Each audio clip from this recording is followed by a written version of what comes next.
नमस्कार. नमस्कार मंडळी. नेट भेटमध्ये तुम्हा सगळ्यांचं मनःपूर्वक स्वागत. आज माझ्या बरोबर आहेत नितीन जोशी, आनंद गानू, विद्या जोशी आणि राजीव भालेराव. आणि आपले आजचे मुख्य अतिथी आहेत एक यशस्वी उद्योजक, लेखक आणि Michigan state representative Shri Thanedar आणि त्यांच्या पत्नी सौ शशी ठाणेदार. नुकत्याच झालेल्या निवडणुकीत मिशिगन मधून श्री ठाणेदार स्टेट रिप्रेझेंटेटिव्ह म्हणून निवडून आले आहेत. एका मराठी माणसाच्या यशाचा आम्हा सगळ्यांनाच विशेष आनंद आहे, एक अभिमान आहे. आम्हा पाचही जणांच्या वतीनं मी शशी आणि श्री ठाणेदारांचं मनःपूर्वक स्वागत करते.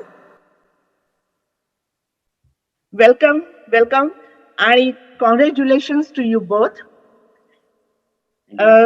आज खूप छान वाटतंय की दोघं जोडीने आलेले आहेत आणि कारण ठाणेदारांच्या प्रत्येक निर्णयात, यशात, अपयशात शशी अत्यंत शांतपणे पण तेवढ्याच खंबीरपणे त्यांच्या पाठीशी उभ्या असतात आणि खरंच ते सोपं नाहीये. Hats off to you Shashi and congratulations once again. Shri उद्याच ओथ सेरेमनी आहे, तेव्हा तुमच्या कारकिर्दीसाठी खूप खूप खूप शुभेच्छा आणि आम्हाला खात्री आहे ती कारकीर्द सुद्धा अशीच यशस्वी होणार आहे. तर पुन्हा एकदा कॉंग्रॅच्युलेशन्स. आणि मी आता नितीन जोशींना विनंती करते की त्यांनी 2 शब्द बोलावेत. धन्यवाद गौरी. नमस्कार मंडळी. दुर्दम्य इच्छाशक्ती, अपार परिश्रम, यशस्वी उद्योजकता आणि समाजाभिमुख आचरण या सर्व गुणांनी संपन्न असलेलं व्यक्तिमत्व म्हणजे श्रीनिवास ठाणेदार. आज त्यांचं अभिनंदन आणि गौरव करताना अतिशय आनंद होतोय. मराठी माणूस साधारणपणे व्यवसाय आणि राजकारण यापासून लांबच असतो जरा, पण या दोन्ही क्षेत्रात दैदिप्यमान यश संपादन करणारी श्री ठाणेदार ही व्यक्ती त्याचबरोबर अतिशय विनम्र आणि विनयशील सुद्धा आहे, याचा मी प्रत्यक्ष अनुभव घेतलेला आहे. श्रीचा आणि माझा परिचय अनेक वर्षांचा आहे. बृहन्महाराष्ट्र मंडळ उत्तर अमेरिका या संस्थेत त्यांनी अनेक अधिकारपदं भूषवली आहेत.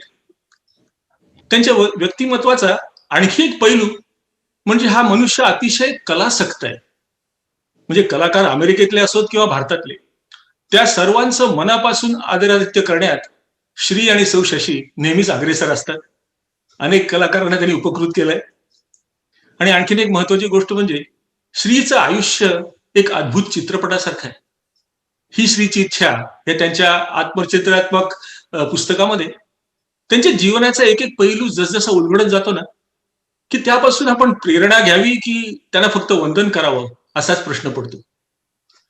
मिशिगन राज्याच्या गव्हर्नर पदाचा मान थोडक्यात हुकला तरीही नाउमेद न होता ते पुन्हा तितक्याच जोमानं राजकारणात उतरले आणि आज आमदार पदाचे म्हणजेच स्टेट रिप्रेझेंटेटिव्ह पदाचे मानकरी ठरले आहेत. या गोष्टीचा जगातल्या प्रत्येक मराठी माणसाला अत्यंत अभिमान आहे. अमेरिकेतल्या आणि भारतातल्या अनेक संस्थांचे श्री हे आश्रयदाते आहेत. म्हणजेच कर्तृत्वाबरोबर दातृत्वाचा वासा घेतलेला हा माणूस आहे. आणि हा माणूस लोकप्रतिनिधी म्हणून आपली जबाबदारी अत्यंत समर्थपणे पेलेल असा सार्थ विश्वास आम्हा सगळ्यांनाच वाटतो. आजच्या कार्यक्रमाच्या प्रायोजकांपैकी कल्लोळ एंटरटेनमेंट या संस्थेचे सुद्धा ते आश्रयदाते आहेत. कल्लोळच्या संपूर्ण टीमच्या वतीनं मी पुन्हा एकदा श्रीनिवास ठाणेदार यांचं मनपूर्वक अभिनंदन करतो. त्यांच्या पत्नी शशी ठाणेदार यांचंही अभिनंदन करतो. Behind every successful man there is a woman, हे सगळ्यांनाच माहिती आहे. तर एवढं मी बोलतो. अजून बरंच त्यांच्याविषयी सांगण्यासारखं आहे, पण त्यासाठी मी आता गरजे मराठी या संस्थेचे संस्थापक श्री आनंद गानू यांना त्यांचे विचार व्यक्त करण्याची विनंती करतो. धन्यवाद. नमस्कार Nitin, thank you very much. Shri Thanedar आणि श्री शशी ठाणेदार यांचं अभिनंदन आणि यांना अभिवादन करून मी माझे 2 शब्द बोलायला सुरुवात करतो. गरजे मराठी ही जी आम्ही संस्था चालू केली ती भारताच्या बाहेरची आपल्या कर्तृत्वाने मोठी झालेली मराठी माणसं यासाठी चालू केली होती आजपासून 5 वर्षापूर्वी. तेव्हा सगळ्यांनी मला सजेस्ट केलं की श्री ठाणेदारांना तुम्ही का इन्क्लूड करत नाही, श्री ठाणेदारांना तुम्ही इन्क्लूड करा. आणि ते हा उपक्रम घ्यायच्या आधी ही श्रींची इच्छा हे पुस्तक माझ्या वाचनात आलं होतं. हे श्रींची इच्छा हे वाक्य इतकं महत्वाचं आहे, कारण की आपण सगळ्यांनी लहानपणी रायगडाला जेव्हा जाग येते वगैरे जेव्हा सिनेमे नाटकं पाहिलेली असतात तेव्हा ही श्रींची इच्छा हे वाक्य मनात असं बिंबलेलं असतं. आणि त्याच दुर्दम्य इच्छेनी आणि त्या दुर्दम्य ताकदीने श्रीनी आपलं आयुष्य अख्खं लीड केलंय. हे मी त्या पुस्तकातही वाचलेलं आहे. अशाच अनेक त्यांनी यशस्वी जे उपक्रम केलेले आहेत, त्याचप्रमाणे आमची त्यांच्याकडनं काय अपेक्षा आहे हे मी याच्यामध्ये सांगू शकतो. आपण मराठी मंडळी ही सायन्स, टेक्नॉलॉजी, एंटरप्रेन्योरशिप ह्या सगळ्यात आपण खूप पुढे जातो, कारण का आपण ती मेहनत करतो, लहानपणापासून अभ्यास करायचा वगैरे शिकवलेलं असतं. पण हॅव्हिंग सेड दॅट, की पॉलिटिकल इन्व्हॉल्वमेंट ही इतकी महत्वाची आहे. तुम्ही ज्या देशात राहता त्या देशाच्या मातीशी, त्या देशाच्या सिस्टीमशी तुम्ही एकरूप होणं अतिशय गरजेचं आहे. म्हणून मी काही महिन्यापूर्वी श्रींना विनंती केली होती की तुम्ही आमच्या सगळ्या ग्रुपला की ही सिस्टीम कशी चालते, ह्या सिस्टीम मध्ये आपण कसं इन्व्हॉल्व्ह होता येईल याविषयी मार्गदर्शन करा. तेव्हा ते होही म्हणाले होते. कारण काय, एकदा नितीन आठवत असेल, आपल्या एक वेबिनारला ते आले होते ऑनलाईन, त्यांनी आपल्याला हे ऍड्रेस केलं होतं. आणि तेव्हा सुद्धा जे काय 5 मिनिटं ते बोलले ते इतकं लोकांना ज्ञान देणारं होतं. तसंच माझी श्रींची आता ह्याच क्षणाला मी अशी त्यांना विनंती करतो, तुम्ही मला आश्वासन दिलं होतं की इलेक्शन होऊ दे, मग गानू आपण आपल्या डेफिनेटली ह्या ग्रुपला लीड करण्यासाठी किंवा पॉलिटिकल सिनारिओ मध्ये कसं इन्व्हॉल्व्ह होता येईल यासाठी मी तुम्हाला गाईड करीन. तर ती विनंती पुन्हा एकदा करून मी माझे 2 शब्द तुमचं अभिनंदन करून आणि शशी ठाणेदार ऍज वेल एज श्री ठाणेदार यांना पुढील मार्गदर्शन, पुढील प्रवासासाठी शुभेच्छा देऊन मी विद्या जोशी ज्या बीएमएमच्या प्रेसिडेंट आहेत त्यांना इन्व्हाइट करतो. नमस्कार शशी. नमस्कार श्री. नमस्कार आणि थँक्यू आनंदजी. आणि शशी आणि श्री ठाणेदार, तुम्हाला अतिशय तुमचं अभिनंदन की तुम्हाला जे काही यश मिळालेलं आहे आणि ते त्याच्यासाठी आमच्याकडून बृहन महाराष्ट्र मंडळातर्फे शुभेच्छा. त्याचबरोबर मी साह्य नावाची एक नॉन प्रॉफिट ऑर्गनायझेशन चालवते, जी माझ्या मुलीने निर्माण केलेली आहे, तर त्यांच्यातर्फे पण तुमचं अभिनंदन. श्री ठाणेदारांबद्दल सांगायचं म्हणजे की त्यांचा बृहन महाराष्ट्र मंडळामधला प्रवास हा अतिशय उल्लेख केल्याशिवाय राहणार नाही असा आहे. 2003 ते 2005 मध्ये ते बृहन महाराष्ट्र मंडळाचे प्रेसिडेंट होते आणि त्यांनी अटलांटाचं अधिवेशन जे आहे ते अतिशय उत्तमरित्या पार पाडलं आणि that was one of the profitable अधिवेशन त्यावेळेचं, त्या काळचं. तसंच 2001 ते 2003 मध्ये ते BMM secretary, BMM secretary, BMM president आणि सेंट लुईसचं अध्यक्षपद पण त्यांनी भूषवलेलं आहे, सेंट लुईस मराठी मंडळाचं. जेव्हा मी तेव्हा त्या काळामध्ये जेव्हा श्री ठाणेदारांनी काय केलं बृहन महाराष्ट्र मंडळामध्ये अशी चौकशी केली, तर मला सगळ्या लोकांनी सांगितलं आणि जे एकमुखाने सांगितलं की बृहन महाराष्ट्र मंडळाला त्यांनी ग्लॅमर आणलं. तर मला 2 मिनिटं कळलं नाही की ग्लॅमर आणलं म्हणजे काय. तर लोक म्हणाली की त्यांनी बृहन महाराष्ट्र मंडळ ऑफ नॉर्थ अमेरिका हे इंडियापर्यंत पोहोचवलं. तिथल्या मीडियाशी ते संपर्कात असायचे आणि सगळ्या इकडच्या बातम्या तिथपर्यंत व्यवस्थितरित्या देणं आणि आपल्याला कव्हरेज घेणं आणि बृहन महाराष्ट्र मंडळाला कुठेतरी या देशाच्या बाहेर पण, म्हणजे नॉर्थ अमेरिका म्हणजे कॅनडा आणि अमेरिकेच्या बाहेरही त्याच्या अस्तित्वाची ओळख करून देण्याचं काम ठाणेदारांनी केलं. आणि मला त्याचा प्रत्यय की आता जस्ट रिसेंटली आला आणि तो मला तुमच्या सगळ्यांशी शेअर करायला आवडेल. मी आता काही दिवसापूर्वीच एका काउन्सिलेटच्या मीटिंगला गेलेले होते आणि सगळा नॉन महाराष्ट्रीयन ग्रुप होता आणि ते काउन्सिलेट माझ्या जवळ आले आणि मला म्हणाले, विद्याजी आप थानेदार जी को जानते हो क्या? तर मी म्हंटल हो डेफिनेट, म्हणजे आहेत. म्हणे आपको पता है क्या वो बीएमएम प्रेसिडेंट थे और now he is in the house of representative. तर मला हसू आलं एकदम. सो हे जे असतं ना ते ग्लॅमर, की आपली ओळख आपल्या कम्युनिटीच्या बाहेर पण करून आपल्या कर्तृत्वाने देणं, हे काम जे केलेलं आहे ते श्रींनी केलेलं आहे. आणि मला त्याचा अक्षरशः म्हणजे मला असं त्यावेळेस अभिमान वाटला की ओके, की आता लोक ओळखायला लागली की बीएमएम ची लोक पण बाहेर जाऊन काय काय काम करतायत. सो श्री, पूर्ण बीएमएम परिवार आणि सहाय्य परिवारातर्फे तुमचं असंच यश आणि कीर्ती उत्तरोत्तर वाढो आणि सर्व सदिच्छा तुमच्या पाठीशी आहेत आमच्या. आणि काही लागलं तरी आम्ही आमची ही जी कम्युनिटी आहे तुमच्यासाठी उभी राहू. आणि आता मी राजीव भालेराव हे महाराष्ट्र फाउंडेशनचे जे प्रमुख आहेत त्यांना आमंत्रित करते तुमच्याबद्दल 2 शब्द बोलण्यासाठी. थँक्यू. हॅलो, नमस्कार. महाराष्ट्र फाउंडेशन आणि माझ्या वतीने मिशिगन डिस्ट्रिक्ट 3 मधून स्टेट रिप्रेझेंटेटिव्ह म्हणून निवडून आलेले श्री ठाणेदार यांचं मी हार्दिक अभिनंदन करतो. माझ्या दृष्टीने त्यांचं हे यश खरंच व्यापक आहे, कारण त्यांच्या या यशामुळे, ते निवडून आल्यामुळे मिशिगन स्टेटला एक यशस्वी उद्योजक आणि कुशल प्रतिनिधी तर मिळणार आहेच, पण त्याचबरोबर अमेरिकन पॉलिटिकल लिडरशिपमध्ये एक डायव्हर्सिटी येणार आहे आणि त्याच्यामुळे एनरिचमेंट ऑफ थॉट आणि ऍक्शन येणार आहे. त्याच्या पुढे जाऊ नये असं म्हणता येईल की श्री ठाणेदारांच्या या यशामुळे मराठी समाजाची ओळख मेन स्ट्रीमला एका नव्या दिशेने होणार आहे. आणि त्याहून महत्वाचं म्हणजे पुढे येणाऱ्या पिढीला, त्यातल्या त्यात मराठी समाजातल्या होतकरू माणसांना, त्यांच्याच चेहऱ्यामोऱ्याचा एक पुढारी आपल्याला दिसतोय. त्याच्यामुळे नवीन शक्यता निर्माण होणार. बऱ्याच वर्षापूर्वी मला वाटतं जेव्हा ठाणेदार BMMचे अध्यक्ष होते, त्यांना आठवत नसेल पण मी त्यांच्याबरोबर शिवाजी मंदिरात एक नाटक बघितलंय. त्यांच्या शेजारी बसल्यामुळे नुसतं हाय हॅलोचीच ओळख झाली, पण त्यांच्यानंतर मी त्यांचं एक पुस्तक वाचलं आणि खरोखरच खूपच प्रभावित झालो. त्या पुस्तकाचं नाव होतं ही श्रीची इच्छा. अर्थात आता राजकारणाचा अनुभव घेतल्यानंतर त्यांच्या पुढच्या पुस्तकाचं शीर्षक जाणता राजा असं असायला काही हरकत नाही. मी महाराष्ट्र फाउंडेशनचा असल्यामुळे माझ्या सान्निध्यात आल्यानंतर लोकांचे खिसे हलके होतात, म्हणून मी जास्त वेळ घेणार नाही.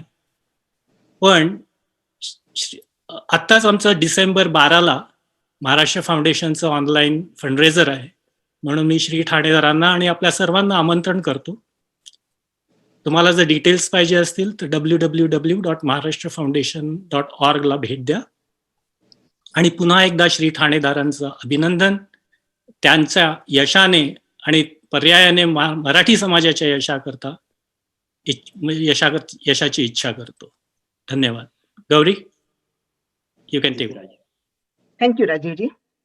तर मलाही आज या निमित्ताने एक छान किस्सा सांगावासा वाटतोय. 2003 सालची गोष्ट आहे.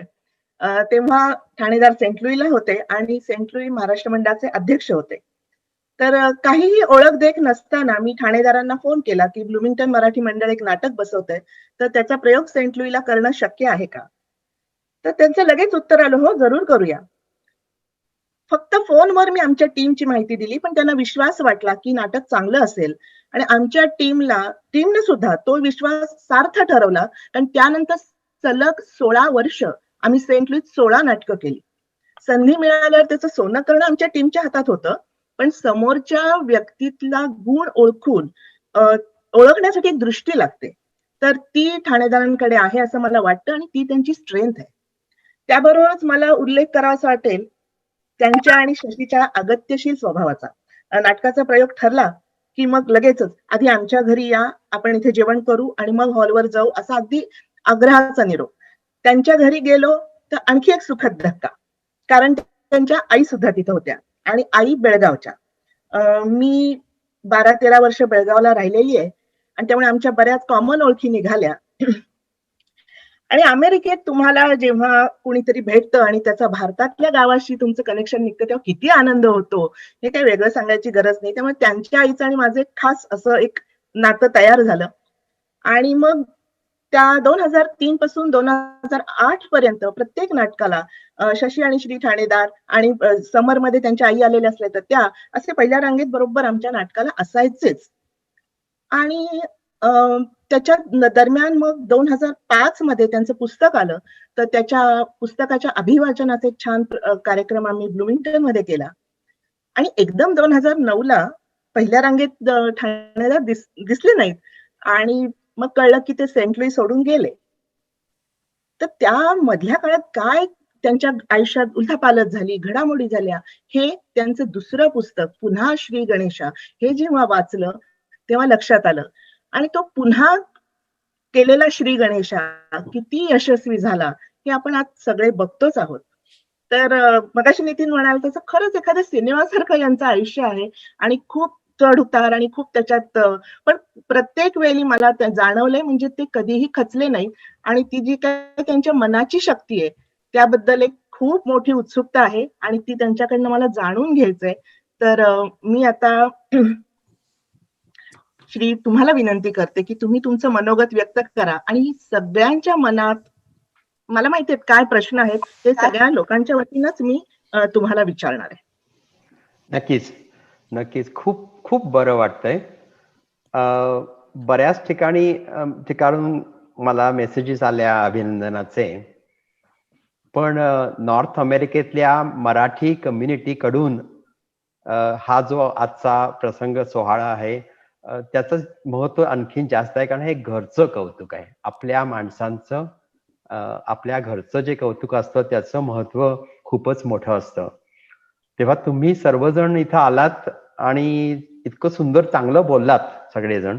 तुम्ही सगळेच माझे मित्र आहात. तुम्ही सर्वांनीच खूप चांगलं समाजकार्य केलंय आपापल्या क्षेत्रामध्ये. तुम्ही प्रत्येक जण मोठे आहात आणि तुम्ही येऊन इथं माझं कौतुक केलं याबद्दल मी तुमचे सगळ्यांचे आभार मानतो. बृहन महाराष्ट्र मंडळाचे आभार, कल्लोळचे आभार, गरजे मराठीचे आभार, महाराष्ट्र फाउंडेशनने तरी इतकं सुंदर काम केलंय कित्येक वर्ष भारतामध्ये. त्यात तुम्ही मराठी समाज काय करू शकतो हे या सगळ्या ऑर्गनायझेशन्सनी दाखवून दिलेलं आहे. आपण एकत्र आलो तर काय करू शकतो हे आपण पाहिलंय आणि तुम्ही सर्वांनी हे सिद्ध केलंय, दाखवून दिलंय. मला अतिशय आनंद होतो. आपली जी एक कम्युनिटी आहे, मराठी लोकांनी खूप काही अचीव केलंय वेगवेगळ्या प्रांतामध्ये. आणि राजकारणामध्ये थोडेसे आपण तितके नाही आहोत, पण हळूहळू राजकारणामध्ये सुद्धा मराठी नावं दिसतात. कुमार बर्वे आहेत मेरीलँडचे, स्वाती दांडेकर आहेत आयोवाच्या, आणि बरीच अजय पाटील आहेत न्यूजर्सी मधले. अशी बरीच माणसं आता आणि आपली कम्युनिटी राजकारणामध्ये सुद्धा खूप ऍक्टिव्ह आहे. आणि या सगळ्याचाच मला खूप आनंद होतो. आणि माझं तुम्ही पुस्तक वाचलंय, मला खूप तुमच्या प्रतिक्रिया मिळतात पुस्तकाबद्दल. आणि आता जो राजकीय प्रवास जो आहे माझा त्याच्यावरती मी पुस्तक लिहितोय. त्याचा शेवटचा चॅप्टर लिहायचा राहिलाय फक्त, आणि तो शेवटचा चॅप्टर आहे उद्याला जी मी ओथ घेणार आहे मिशिगनच्या कॅपिटलमध्ये जाऊन, जी मी शपथविधी करेन माझ्या स्टेट रिप्रेझेंटेटिव्हच्या जागेचा, त्याबद्दलची जी माहिती लिहायची आहे ती शेवटच्या चॅप्टरमध्ये असणार आहे. म्हणून ते पुस्तक थांबलंय आणि मग ते मी या आठवड्यात शेवटचा चॅप्टर लिहून पूर्ण करेन.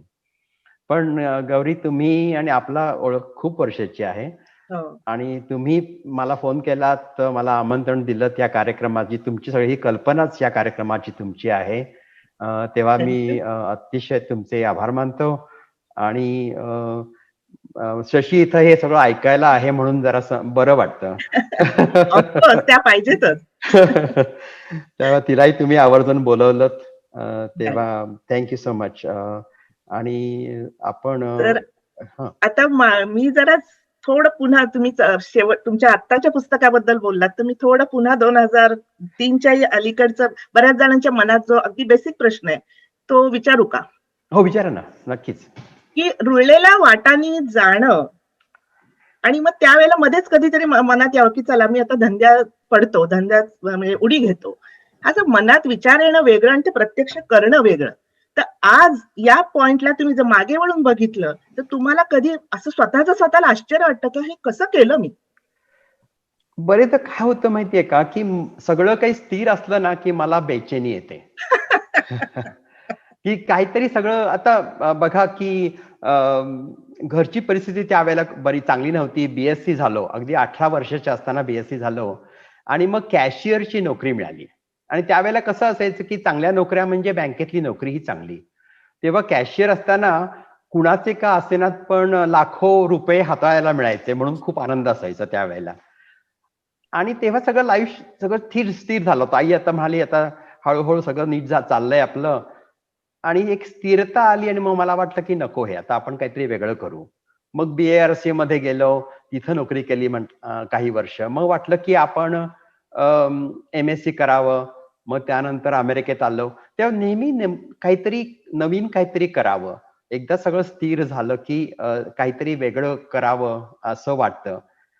आणि बरेचदा काय होतं की एखाद्या ठिकाणी, म्हणजे तुम्हाला सांगतो मी की मी जेव्हा अमेरिकेमध्ये केमिस्ट म्हणून नोकरी करत होतो सेंट लुईस मध्ये, तेव्हा मला वरचं प्रमोशन हवं होतं. आणि मग मी जाऊन सरळ MBA केलं. म्हटलं की आपण सायंटिस्ट आहोत, त्यामुळे आपल्याला मॅनेजमेंटमध्ये काही अनुभव नाही, म्हणून आपल्याला मॅनेजमेंटची जागा मिळणार नाही, म्हणून MBA केलं. मग मी माझ्या बॉसना सांगितलं की मला वरची जागा पाहिजे, ही अमुक जागासाठी मी क्वालिफाईड आहे. पण त्यांनी सांगितलं की आपल्या ऑर्गनायझेशन काही वाढत नाहीये, आपला ग्रोथ नाहीये. तेव्हा जोपर्यंत मी आणि माझा बॉस या जागेवर आहे तोपर्यंत श्री तुला कुठं हलताच येणार नाही. आणि जेव्हा असं त्यांनी सांगितलं तेव्हा मात्र ठरवलं की असंच असेल तर मग आपण याच्यातून बाहेर पडायचं आणि वेगळं काहीतरी करायचं. आणि त्यावेळेला कसं म्हणजे एखादा आपण बिझनेस सुरू करायचा असेल तर आपल्याकडे भांडवल असायला लागतं, काही इन्व्हेस्टमेंट. आपल्याला काहीतरी आयडिया असावी, एखादी प्रॉडक्टची नवीन आयडिया किंवा नवीन काहीतरी. असं माझ्याकडे काहीच नव्हतं. तर मी एक लहानशी सर्व्हिस कंपनी होती एका बाईंची. त्यांनी ती 15-20 वर्ष चालवली होती. त्याचं अॅन्युअल रेव्हेन्यू फक्त $150,000 होता. अशी ती लहानशी कन्सल्टिंग कंपनी मी $75,000 विकत घेतली त्यांच्याकडून. माझ्याकडे काही पैसेच नव्हते, पण मी बँकेकडून 50,000चं लोन घेतलं. त्या बाईंनी 25,000चं लोन दिलं मला आणि माझ्या क्रेडिट कार्डवरती असलेले $3,000 वापरून मी तो बिझनेस सुरू केला. तेव्हा असं काहीतरी वेगळं काहीतरी करावं असं नेहमीच वाटतं जेव्हा सगळं स्थिर होतं त्यावेळेला. अच्छा. आणि त्याच्यानंतरचा जो प्रवास आहे, म्हणजे पहिल्या 2005 पर्यंतचं तुमचं जे झालं ते तुम्ही पहिल्या पुस्तकात मांडलं. तर कुठलं आपल्या मनातलं किंवा आपल्या आयुष्यात घडलेल्या घटना इतक्या ओपनली सगळ्यांशी शेअर करणं, याला आणखी एक वेगळं धाडस लागतं. हे तुमचं धंद्यातलं धाडस तर आम्ही बघितलं. ह्याला पण एक वेगळं धाडस लागतं.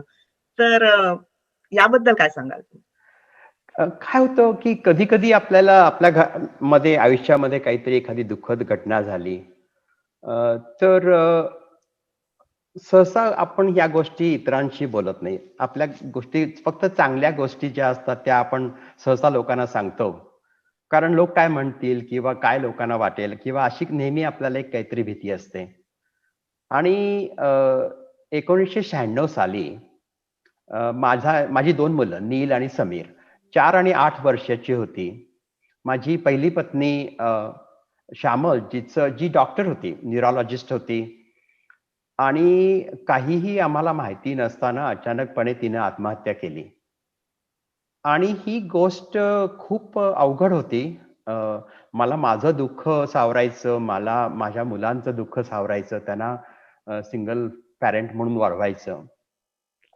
तर या कठीण परिस्थितीमधून जाताना खूप अवघड गोष्टी होत्या या. आणि समाजाचं रिॲक्शन सुद्धा खूप वेगळी होती. कारण बरेच वेळेला समाजामध्ये सुद्धा अशा काही घटनेचा अर्थ समजत नाही म्हणून. तर अशा वेळेला अशी जेव्हा घटना झाली आयुष्यामध्ये, तेव्हा याबद्दल मी माझ्या पहिल्या पुस्तकामध्ये लिहिलं. पहिलं पुस्तक सुरुवातच केली ती या घटनेनं केली. आणि त्याचं कारण म्हणजे की बरेचदा आपण मोकळेपणानं जर या परिस्थितीशी जर आपण पाहिलं परिस्थितीकडे, तर जे आपल्यातलं दुःख थोडंसं कमी होतं. ते जर दुःख आपण ही घटना जर आपण फक्त बंद करून ठेवली क्लॉजेटमध्ये, तर त्याचं दुःख कधी विसरतच नाही. मग ते दुःख कायम राहतं मनामध्ये, शल्य राहतं नेहमी ते. तेव्हा जेव्हा आपण या घटनेशी बघतो, मी थोडं काउन्सिलिंग केलं, लोकांशी बोललो या बाबतीत, खूप वाचन केलं मी या बाबतीत. मुलांना कसं वाढवायचं अशा परिस्थितीमध्ये वगैरे सर्व गोष्टी. यातून आपण आपल्या मनाचं कसं हे करायचं, सेव्ह करायचं आपल्यासाठी. तर हे सगळं मी शिकलो, अनुभवलो आणि त्यातून मी स्वतःला आणि माझ्या फॅमिलीला वरती आणलं, मुलांना वरती आणलं. तर हे अनुभव मला असं वाटलं, की आपण एकमेकाला काही देऊ शकतो, तर ते हे आपले अनुभव आहेत. अनुभवाच्या मार्गानं आपण इतरांच्या आयुष्यामध्ये काही फरक करू शकतो. आणि या भावनेनं मी काही न लपवता, न झाकता त्या पुस्तकामध्ये मी अतिशय मोकळेपणानं आणि ऑनेस्टली सगळं मी हा स्ट्रगल त्याच्यामध्ये मांडला. आणि बरेचदा कसं होतं, की मला खूप पत्र येतात आणि ते सांगतात, की आमच्या आयुष्यामध्ये अशी एक घटना झाली होती किंवा माझा डिव्होर्स झाला होता किंवा माझा मुलाला ॲक्सिडेंट झाला आणि त्या ॲक्सिडेंटमध्ये माझा मुलगा गेला किंवा अशा बऱ्याचशा घटना प्रत्येकाच्या आयुष्यामध्ये कधीतरी अशा काही घटना घडतात. आणि त्यामुळं मी खूप खचून गेलो होतो किंवा खूप मला त्रास झाला. आणि मग कुणीतरी मला तुमचं पुस्तक भेट दिली. आणि मग मी तुमचं पुस्तक वाचलं, त्यातल्या घटना बघितल्या, तुम्ही कसं डील केलं या गोष्टीशी हे बघितलं आणि त्यातून मला खूप दिलासा मिळाला. असं जेव्हा मला पत्र येतात, ईमेल्स येतात, त्यावेळेला असं वाटतं, की आपण आपले अनुभव शेअर केल्यामुळे कुणाच्या तरी आयुष्यात काहीतरी फरक झाला. त्यांना काहीतरी याच्यातून मार्ग सापडला. अ, यासारखं समाधान दुसरं कुठलं नाही आणि त्यांना खूप बरं वाटतं आणि म्हणून मी मोकळेपणानं जसं आहे तसं ट्रान्सपरन्सी, काही अजेंडा न ठेवता, काही हेतू न ठेवता, जसं झालं, जसं घडलं, अशा या गोष्टी मी माझ्या पुस्तकात लिहिल्या आणि म्हणूनच कदाचित ते लोकांना आवडलं सुद्धा असेल. कारण त्याचे किती साधारण 5 लाख डाउनलोड झाले तेव्हा ई पुस्तकाचे आणि त्याच्या कितीतरी 50हून जास्त आवृत्त्या झाल्या आतापर्यंत. तेव्हा लोकांना ते पुस्तक आवडलं म्हणजे एवढ्यासाठीच की ते अशा काही हेतू नसताना मोकळेपणानं लिहिलं म्हणून. आज आम्ही प्रेक्षकांसाठी मी सांगते, की आपण कमेंट बॉक्समध्ये मी लिंक टाकणार आहे, की जेणेकरून तुम्हाला ही पुस्तकं हवी असतील त्याचे तर ईमेल आयडी एक देते, की तिथे तुम्ही श्रींना केली ईमेल, की ते तुम्हाला पाठवतील. पण माझा प्रश्न पुन्हा असा राहिलेला आहे, की बिझनेस असो किंवा हे पुस्तक लिहिणं असो, ह्याला एक जी मनःशक्ती लागते आणि तुम्हाला अपयश आलं, पुन्हा त्यातनं वर यायचं, तर तुम्ही आता म्हणालात तुमचं पुस्तक वाचून दुसऱ्याला प्रेरणा मिळाली. तुमच्या मनःशक्तीला कुठनं प्रेरणा मिळते? त्याची गुरुकिल्ली काय? म्हणजे तुम्ही खचतच नाही. म्हणजे म्हणजे चांगलंय, पण त्याचं कुठे मूळ आहे? मला मला वाटतं त्याचं थोडं किंवा बरंचसं श्रेय मी माझ्या आईला देईन. अच्छा. माझी आई मूळची कोल्हापूरची. तुम्ही हं. तिचा उल्लेख केला तुमच्या सुरुवातीच्या हो, भेटलेली मी त्यांना. हो. हो, तुम्ही त्यांना भेटलाय. तर माझी आई, तिला मी इंदी म्हणतो, ती कोल्हापूरची. तिचं 18 वर्षाचं असताना माझ्या वडिलांची लग्न झालं. घरच्या परिस्थितीमुळे ती मॅट्रिक सुद्धा शिकू शकली नव्हती. जेव्हा माझ्या वडिलांशी तिचं लग्न झालं, तेव्हा माझ्या वडिलांच्या पहिल्या लग्नाच्या 2 मुली होत्या. त्या जवळ-जवळ तिच्याच वयाच्या, जरा थोडं कमी वयाच्या असतील.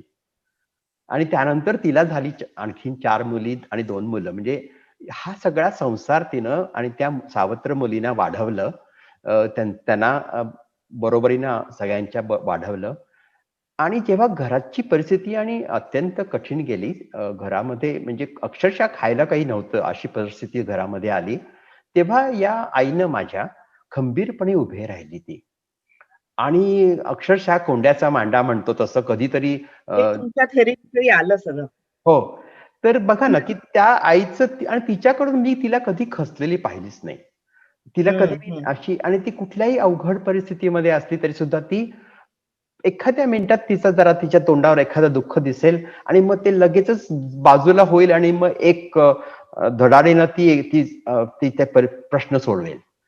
असा सगळा तिचा जो स्वभाव आहे ना, तो त्या स्वभावाचा म्हणजे माझ्यात आहे तो तिच्याकडून आलेला. नाही. खूप छान त्यामुळे आहे, कारण छोट्या-छोट्या गोष्टींनी खचणारी आणि नैराश्यात जाणारी खूप लोकं आपण आजूबाजूला बघतो. त्यामुळे हे खूपच कमेंडेबल आहे. No doubt about it. हो. आणि जेव्हा परिस्थितीमध्ये आता सगळ्यांच्याच आयुष्यामध्ये दुःख खूप असतं, कठीण परिस्थिती खूप असते, सक्सेस क्वचितच असतं आपल्या सगळ्यांच्याच आयुष्यामध्ये. तेव्हा जेव्हा केव्हा अशी काही अवघड परिस्थिती होईल, दुःखाचा प्रसंग येईल, तेव्हा आपण कसं डील करायचं? आपण असं म्हणायचं की हे काय माझ्या नशिबातच नाही किंवा असं कधी होणारच नाही म्हणून खचून जायचं, का त्या परिस्थितीला जास्त जोरानं लढा द्यायचा, तिथून त्याच्यावरती विजय मिळवायचा? हेच आपण ठरवायचंय. आणि माझ्या आईकडून मी तेच शिकलो की नेव्हर से डाय. कधी हं. आपण ते सोडायचं नाही आणि आपलं प्रयत्न करत राहायचे. नाही. आता आणखी एक प्रश्न असा आहे, की अ, आपण इथे वर्षानुवर्ष राहतो, पण इथे बरीचशी लोकं अशी आहेत, की इथल्या समाजाशी एकरूप होत नाहीत आणि म्हणजे सामाजिक प्रश्न त्याच्याशी तर नाहीच नाही, पण एकंदरच एकरूप होत नाहीत त्या सगळ्या इथल्या समाजाशी. तर इथं त्यांच्या प्रश्न समजून घेऊन समाजकारण किंवा राजकारण यातला सक्रिय सहभाग याविषयी तुम्ही काय सांगाल? म्हणजे त्यांना काय सल्ला द्याल? कारण आता तुम्ही ऑलरेडी ते करताय. तुम्ही त्या समाजात एकरूप तर झालाय, त्यांचे प्रश्नही समजून घेतलेत. पण मग जी मंडळी अलिप्त राहतात इथे, तर त्यांना तुम्ही काय सल्ला म्हणा किंवा एक काय तुमचा अनुभव सांगाल? मी सहसा कुणाला काही सल्ला देत नाही, कारण तसं काही मी काही सल्ला देण्या एवढा मोठा नाहीये. पण मी तुम्हाला सांगतो की मला काय वाटलं की मी जेव्हा इथं अमेरिकेत आलो पहिल्यांदा, तेव्हा शिक्षण करायचं आहे, आपल्या घरातली जी परिस्थिती आहे, गरिबीतून त्यांना सगळ्यांना वरती आणायचं आहे, ही सगळी धडपड माझी त्यावेळेला होती. तेव्हा फायनान्शियल सक्सेस हे एक आपल्याला सगळ्यांनाच, करिअर सक्सेस म्हणा, एज्युकेशन, हे सगळ्यांनाच आपल्याला करायचं असतं आणि आपण हे चांगलं करतो. सगळेजणच आपण हे याच्यामध्ये यश चांगलं मिळवलंय अमेरिकेमध्ये. तर बरेचदा मला असं वाटलं की जेव्हा मला अलीकडे 2016 साली समजा मला जेव्हा तो entrepreneur of the year award मिळाला, बिझनेस परत एकदा उभा केला, तो चांगला चालला आणि त्यावेळेला असं वाटलं की आपण जे अमेरिकन ड्रीम म्हणतो की आपल्या मुलांचं आयुष्य आपल्यापेक्षा जास्त चांगलं असावं, ज्याला आपण अमेरिकन ड्रीम म्हणतो. आणि आय फेल्ट की हे American dream is fading all across America. म्हणजे की ज्या अमेरिकेनं मला हे अमेरिकन ड्रीम करू दिलं आणि त्यासाठी मला प्रोत्साहन दिलं, त्यासाठी मला संधी उपलब्ध करून दिली, ती मी बघितलं जेव्हा अमेरिकेमध्ये, विशेषतः मोठ्या अर्बन सिटीजमध्ये, डिट्रॉइट सारखी जी अर्बन सिटी आहे, तिथं 30-40% लोक पॉवर्टीच्या खाली आहेत. पिण्याचं पाणी, त्यांचं पाणी कट केलं जातं कारण ते पाण्याचं बिल देऊ शकत नाही, त्यांची घरं फोरक्लोज होत आहेत. मुलांना त्यांच्या असं पुढं काही चांगलं काही करावं अशी इच्छा नाही राहिली, कारण अशी संधी नाही आहे. वर्षानुवर्ष जे काही रेसिझम म्हणा किंवा निग्लेक्ट झालेली आहे लोकांची, हेल्थ केअर मध्ये बघा, बऱ्याच गोष्टीमध्ये. तेव्हा मला असं वाटलं की ज्या देशानं आपल्याला एवढी मोठी संधी दिली पुढे जायची, आपलं स्वप्न साकार करायची, त्या देशातले लोक 30-40% लोक आज स्ट्रगल करतायत. आणि एकदा मला असं वाटलं की आतापर्यंत आपण इतकं केलं आपल्या फॅमिलीसाठी, आपल्या मुलांच्यासाठी, आपल्या मालमत्तेसाठी, समृद्धीसाठी, पण आपण काय यांना काय देऊ दिलं? आपण काहीच नाही आपण दिलं. या देशानं ज्या आपल्याला एवढं सगळं दिलं, तेव्हा म्हणून तेव्हा असं वाटलं की आता हे बिझनेस वगैरे बंद करावा आणि इतरांच्यासाठी काहीतरी करावं. आणि या हेतूनं मग मी ती गव्हर्नरची इलेक्शन लढली. अर्थात समाजकार्य किती करायचं, राजकारण किती करायचं, हे ज्यानं त्यानं ठरवायचं आहे. पूर्वी कसं आपण मुलांनी आपल्या डॉक्टर किंवा इंजिनियर्स व्हायला पाहिजे असं आपली एक इच्छा असायची, पण आता वेगवेगळी करिअर्स अवेलेबल आहेत आपल्या मुलांच्यासाठी सुद्धा, राजकारणामध्ये तरी म्हणजे कला क्षेत्रात आहेत, राजकारणात आहेत. तेव्हा वेगवेगळ्या टाईपची करिअर्स आपल्या मुलांनी जर करायची त्यांची इच्छा असेल आणि त्याच्यामध्ये त्यांची आवड असेल, तर ती आपण आपल्या मुलांना करू द्यावीत. आपले जे काही विचार आहेत म्हणा किंवा आपलं जे काही रिस्क अव्हर्स अशी आपली एक आपले एक विचार असतात, ते त्यापासून आपल्या मुलांना मोकळं करावं आणि त्यांना जे आवडतं, त्यांना जे करायचं ते करू द्यावं. आणि तेच गोष्ट राजकारणाची सुद्धा आहे की शक्यतो आपण जर या राजकारणामध्ये जर भाग घेतला आणि जितकंच आपण या देशात जास्त समरस झालो, तर आपण खरे या देशाचे नागरिक होऊ, नाहीतर फक्त आपण इथले व्हिजिटर्स राहू. जरी तेव्हा हे ज्यानं त्यानं ठरवायचं आहे. पण आय एम व्हेरी एक्सायटेड, आता ही जी संधी मला मिळाली आहे लोकांसाठी काहीतरी करायची. नक्कीच, नक्की. थँक्यू. आणि आता एक छोटासा आपण इथे ब्रेक नाहीये, पण मी एक अनाउन्समेंट करते की आम्ही आता युट्यूब मध्ये आपले जे आहेत मित्र सगळे, तर त्यांच्यासाठी आपण चॅटबॉक्स मध्ये झूम लिंकची एक लिंक टाकतोय, ती प्लीज तुम्ही जॉईन व्हा, म्हणजे तुम्ही इथे येऊन ठाणेदारांशी बोलू शकाल. तुमच्या मनात, मी तर प्रश्न विचारले, पण तुमच्याही मनात काही असले तर तुम्ही विचारू शकता, त्यांच्याशी बोलू शकता. तर आशिष प्लीज लिंक शेअर कर. आणि आता मी नितीन जोशींना विनंती करते की त्यांनी व्होट ऑफ थँक्स आणि एक थोडं कन्क्लुडिंग नोट यावर बोलावं. जरूर. धन्यवाद गौरी. खरं म्हणजे ब्लूमिंग्टन महाराष्ट्र मंडळाचे सगळ्यात आभार पहिल्यांदा की त्यांनी पहिल्यांदाच अशा एखाद्या वेगळ्या प्रकारच्या कार्यक्रमासाठी पुढाकार घेतला आणि सगळ्यांना एकत्र केलं. इतर संस्था पण इथे ज्या उपस्थित आहेत त्याच्यामध्ये महाराष्ट्र फाउंडेशन आहे, अर्थातच गरजे मराठी आहे, कल्लोळ एंटरटेनमेंट आहे, सहाय्य आहे आणि बृहन महाराष्ट्र मंडळ देखील आहे. त्या सगळ्यांचे खरं तर आभार की त्यांनी उत्साहाने याच्यात सहभागी झाले. आणि खरं सांगायचं तर सगळ्यात जास्त आभार श्री ठाणेदार यांचेच मानले पाहिजेत. तुम्ही आता ऐकलं असेल ते बोलताना की सगळं स्थिरस्थावर झालं तर त्यांना स्वस्थ बसवत नाही आणि इथेच त्यांच्या यशाचा गमक आहे.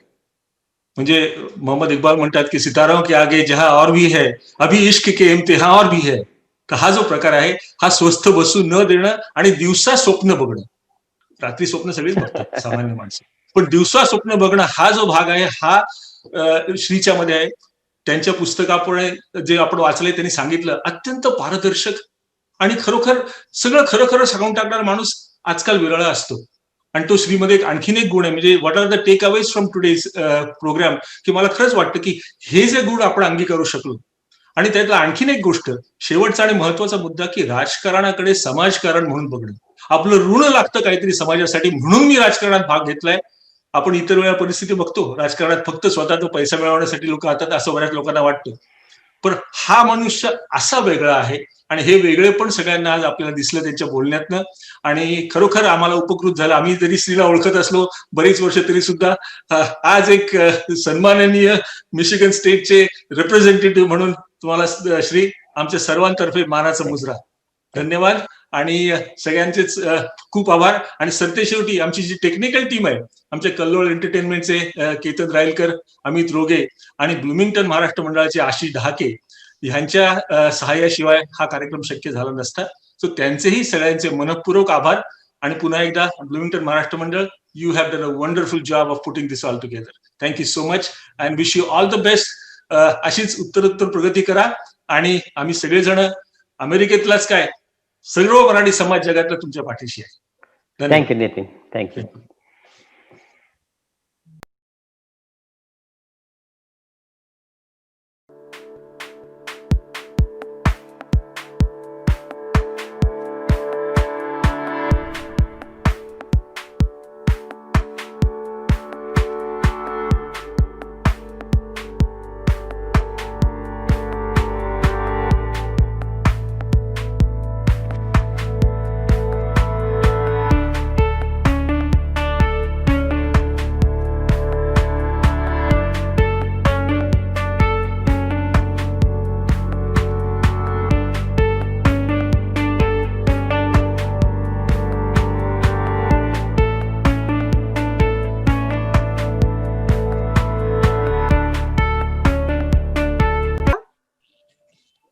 उल्का तू बोलू शकतेस?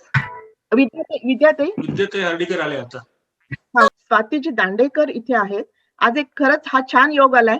Farmer Iowa state legislator Swati Dandekar ji आपल्याला जॉईन झाले आहेत. गेली 30-35 वर्ष समाजकारण आणि राजकारणात त्या सक्रिय आहेत. तर welcome स्वातीजी. Unmute me myself. Yes, thank you very much. Yes, I'm here. Congratulations, Shri, and congratulations, Harshi. I was watching you on YouTube. I think that's why instead of joining on Zoom, I joined on YouTube. But congratulations. Thank you Swati. हा, शशी आणि श्री, मी मुद्दाम शशी आधी म्हटलं कारण शशी ही श्रीला बरोबर ओढून योग्य ठिकाणी नेत असते, त्याची मार्गदर्शिका आहे. म्हणून दोघांचंही तुमचं अभिनंदन मी आणि अशोक सप्रे यांच्यातर्फे. त्याच्यानंतर आमची ज्ञानप्रबोधिनी फाउंडेशन ही संस्था आहे. आम्ही भारतात कोविड रिलीफ साठी काम करत आहोत त्यांच्यातर्फे, आणि लॉस एंजलिस मराठी मंडळातर्फे तुमचं हार्दिक अभिनंदन. तुमचा आजचा प्रवास अतिशय यशस्वी झालेला आहे आणि यापुढे यशाकडे अखंड झेप घ्या असं शुभेच्छा व्यक्त करते आणि बाकीच्यांना संधी देते. थँक्यू. थँक्यू विद्याताई. नमस्कार, मी उल्का नगरकर शिकागो वरनं बोलते. नमस्कार श्री ठाणेदार आणि आपला अभिनंदन. नमस्कार. मला वाटतं आपण ग्रँड रॅपिड्सच्या BMM अधिवेशनामध्ये भेटलो होतो. हो. आणि तेव्हा मी आपल्याशी बोलले होते की मी आपलं श्रींची इच्छा हे पुस्तक वाचलं होतं, तेव्हा तुमची सही घेतली होती त्या पुस्तकावर मी मुद्दामून. हो. कारण म्हणजे तुम्ही जे इथे सक्सेस मिळवलाय आणि वेगवेगळ्या रिस्क घेऊन तुम्ही जे केलंय ते आता मी ऐकत होते, तर खरंच खूप ऐकण्यासारखं आहे. म्हणजे तुमच्या अनुभवाच्या ह्याच्यातून आय एम प्रिटी शुअर की खूप लोक प्रेरणा घेतील आजच्या या इंटरव्ह्यू ऐकल्यानंतर. सो मला ऍक्च्युली तुम्हाला हा एक प्रश्न विचारायचा होता की आय नो बरेच वेळा मराठी माणूस रिस्क घेताना विचार करतो की करू का नको. म्हणजे तुम्ही बिझनेसची पण रिस्क घेतली होती, तसंच तुम्ही आता पॉलिटिक्समध्ये गेला, ती पण एक रिस्कच आहे. तर आपलं जे इथे सेकंड जनरेशन येतं किंवा युथ आहे, तर त्यांनी नक्की कशा दिशेने प्रवास करावा असं तुम्हाला वाटतं, असं मी तुम्हाला प्रश्न विचारीन बेसिकली. हो, बरेचदा काय असतं की आपल्याला फेल्युअरची भीती असते की आपण याच्यामध्ये आपला पराभव होईल आणि त्यामुळेच आपल्याला काही गोष्टी रिस्क घेणं आपल्याला कठीण जातं. कारण आपल्याला असं वाटतं की जर आपण रिस्क नाही घेतली तर आपण सेफ राहू. पण तशी म्हणतात तर सेफ्टी कशाचंच नाहीये. इव्हन तुमचा जरी जॉब असला तरी सुद्धा रिसेशन आलं तरी तुमचा जॉब लॉस होऊ शकतो. तेव्हा बरेचदा काय होतं की रिस्क जर घेतली आपण आणि पराभव किंवा फेल्युअरचं जे फिअर आहे त्याच्याकडे थोडंसं आपण जर दुर्लक्ष केलं, कारण होऊन काय होणार आहे. जेव्हा मी बिझनेस सुरू केला जेव्हा आणि तो खूप मोठा झाला बिझनेस 2007 मध्ये 450 वगैरे एम्प्लॉईज होते आणि मग एकदम पटकन रिसेशन आलं आणि माझा बिझनेस जो होता तो फार्मास्युटिकल नवीन मेडिसिन्स बनवायची, त्याचं early drug development, early research and development हा भाग सगळा रिसेशन मध्ये सगळा ठप्प झाला आणि जवळजवळ 70% माझं रेव्हेन्यू कमी झाला. आणि तेव्हा सगळाच बिझनेस जो कोलमडला त्याच्यामध्ये, तेव्हा अशा वेळेला एक समजतं की होऊन काय होणार आहे. असं जर विचार केला आणि जरीच आपण पराभव झाला तरी त्यातून सुद्धा आपण खूप शिकू आणि त्याच्यावरती आपण मात करू शकू. हे एक मनामध्ये जर आपल्याला धाडस आपल्या आणि एक खात्री असेल तर आपण ही रिस्क घ्यायला काहीच हरकत नाही. As long as it's calculated risk आणि आपण सर्व दृष्टीनं त्या रिस्क घेण्यापूर्वी त्या गोष्टीचा अभ्यास केला आणि सगळी तयारी केली आहे. तयारी तरी नक्कीच पाहिजे. नुसतीच रिस्क घेऊन उडी न मारता किती परिस्थिती कशी आहे, काय आहे आणि त्याची थरो तयारी मात्र पाहिजे रिस्क घेण्याऐवजी. एवढंच मी सांगेन तरुणांना. पण आपले तरुण लोक they have best of both worlds आणि their skills are unbelievable.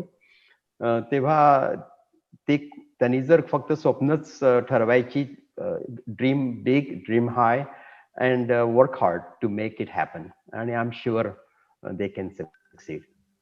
Absolutely, I am pretty sure की तुमचे अनुभव बघून तर नक्कीच त्यांना छान गायडन्स मिळाला आणि once again congratulations. We are very proud of thank you Ulka, thank you. Ask a question. Shashi, Shri, can I ask a question? Please do, Anand. Yeah. Shri, you won with 93% votes. Oh. So I don't know, means what sort, is it unprecedented or this is one of say million type of success?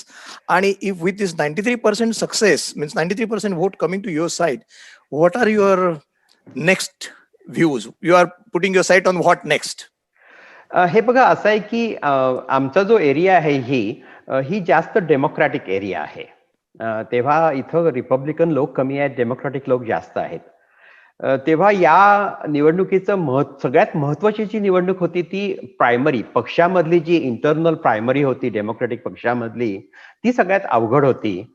आणि हे बघा की 90% माझा मतदारसंघ आहे हा African American आहे आणि इथं भारतीय लोक नाही आहेत, मराठी तरी नक्कीच नाही आहेत. तेव्हा सगळे लोक, जास्तीत जास्त 90% लोक आफ्रिकन अमेरिकन लोक आहेत.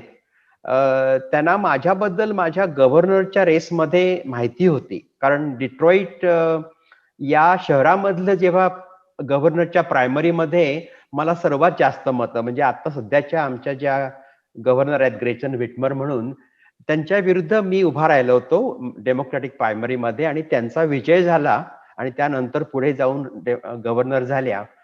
पण मला मात्र त्या इलेक्शनमध्ये डिट्रॉईटमध्ये मी नंबर 1 होतो. त्यांच्यापेक्षाही जास्त मतं मिळवून मी नंबर 1. तेव्हा डिट्रॉईटनं मला नेहमीच प्रेम केलंय आणि मला भरभरून प्रेम दिलंय. आणि त्यांना एक कारण असं असावं की माझी जी गोष्ट आहे ती त्यांना भावली आहे, त्यांना पटली आहे, त्यांनी पाहिली आहे माझं आयुष्य. तर या जागेवरती जेव्हा मी उभा राहिलो तेव्हा माझ्या विरुद्ध 7 आफ्रिकन अमेरिकन कॅन्डिडेट्स होते प्रायमरीमध्ये. आणि त्यासाठी मात्र मला खूप परिश्रम घ्यावे लागले. जवळजवळ दुप्पट तिप्पट प्रयत्न मी इतर कॅन्डिडेट पेक्षा केले. आणि माझं 1 वर्ष अगोदर मी माझा प्रचार सुरू केला. लोकांच्या घरोघरी जाऊन मी लोकांशी बोललो. तेव्हा जेव्हा कोविड आलं तेव्हा तोपर्यंत बऱ्याच लोकांशी माझं बोलणं होऊन झालं होतं सगळ्या आमच्या कॉन्स्टिट्युएन्सीमध्ये. आणि त्यावेळेला माझे प्रतिस्पर्धी आले आणि कोविडमध्ये त्यांना काही फारसं करता नाही आलं. पण मी लोकांशी खूप बोललो. आणि दुसरं म्हणजे काय, मी त्याला सांगितलं की लोकांचं असं म्हणणं होतं की म्हणजे प्रत्येकाला असं वाटतं की आपला जो नेता आहे तो आपल्यासारखा दिसणारा असावा, आपल्यासारखा बोलणारा असावा. आता मी त्यांच्यासारखा दिसत नाही, मी त्यांच्यासारखा बोलत नाही. तेव्हा लोकांचं एक म्हणणं असं होतं की तू बाहेरून आलेला माणूस, म्हणजे 40 वर्ष जरी मी अमेरिकेत असलो तरी माझं बोलणं, माझी ऍक्सेंट, माझं दिसणं यामुळे लोकांना असं वाटतं की मी बाहेरचाच आहे अजूनही. तर त्यांचं असं म्हणणं होतं की तू बाहेरून आलेला माणूस, तुला आमचे प्रश्न काय समजणार? तू आमच्या एरियामध्ये आत्ता मूव्ह झालायस, आत्ता आलायस तू आमच्या एरियामध्ये, तुला आमचे काय प्रश्न समजणार? तेव्हा मी त्यांना असंही सांगितलं की खरंच आहे आणि मी तुम्हाला विचारतोय, मला सगळे प्रश्नाची उत्तरं माहिती आहेत किंवा सगळे प्रश्न माहिती आहेत असं नाही, तुम्ही मला सांगा. आणि मी लिहून घेतले ते सगळे प्रश्न. त्यांनी 400 डिफरंट इश्यूज मला सांगितले लोकांनी आणि ते सगळे मी लिहून घेतले. कुठेही ॲरोगन्स न करता, कुठेही असं न दाखवता की मला ते प्रश्न सगळे माहिती आहेत किंवा ही उत्तरं. आणि मग मी माझी त्यांना गोष्ट सांगायला सुरुवात केली की म्हटलं की आमच्या 900 स्क्वेअर फूट मध्ये आम्ही 8 माणसं राहत होतो, जमिनीवरती झोपत होतो, आम्ही जमिनीवरती बसून जेवण करत होतो. आम्ही आमचं शिक्षणासाठी आम्हाला त्रास होता, हेल्थ केअरचा प्रॉब्लेम्स होते, घरामध्ये पिण्याचं पाणी सुद्धा नळ घरी नव्हते. म्युनिसिपाल्टीचं जी 2 ब्लॉक अंतरावरती म्युनिसिपाल्टीचा नळ असायचा, त्याला दिवसातून 2च तास पाणी यायचं. आणि आई आणि मी आम्ही बादल्या आणि घागर हे घेऊन तिथं जाऊन तिथं पिण्याचं पाणी आणायचो. तर मी अशा रीतीनं वाढलोय. आणि मला समजतं कारण तुमचे सुद्धा हेच प्रॉब्लेम्स आहेत. तुम्ही इलेक्ट्रिकचं बिल देऊ शकत नाही म्हणून तुमचं काही, किंवा पाण्याचं बिल देऊ शकत नाही म्हणून तुमचं पाणी कट होतं. तेव्हा तुम्ही ज्या परिस्थितीमध्ये राहतात आणि मी ज्या परिस्थितीमध्ये वाढलो यामध्ये काही फारसा फरक नाही, जरी मी 8-10 हजार मैल दूर जरी वाढलो. आणि जेव्हा त्यांना समजायला लागलं की मेंटल इलनेस, माझ्या बायकोची आत्महत्या, तिचं घरचे प्रॉब्लेम, मी हे जेव्हा त्यांना सांगितलं, सिंगल पॅरेंट म्हणून मुलांना वाढवलेली, परत शशी भेटी, लग्न झालं तोपर्यंत मुलांना जे वाढवायचं जे काम मी केलं, तर मी त्यांना सांगितलं की हे माझे अनुभव आहेत, असा मी वाढलोय. आणि त्यांना जेव्हा समजायला लागलं तेव्हा लोकांना समजलं की तुला समजते आमचं प्रॉब्लेम्स. आणि असं करत एक लोकांची रिलेशनशिप करत बोलत मी ते जमवलं आणि तशातून मग मी या इलेक्शन मध्ये निवडून आलो.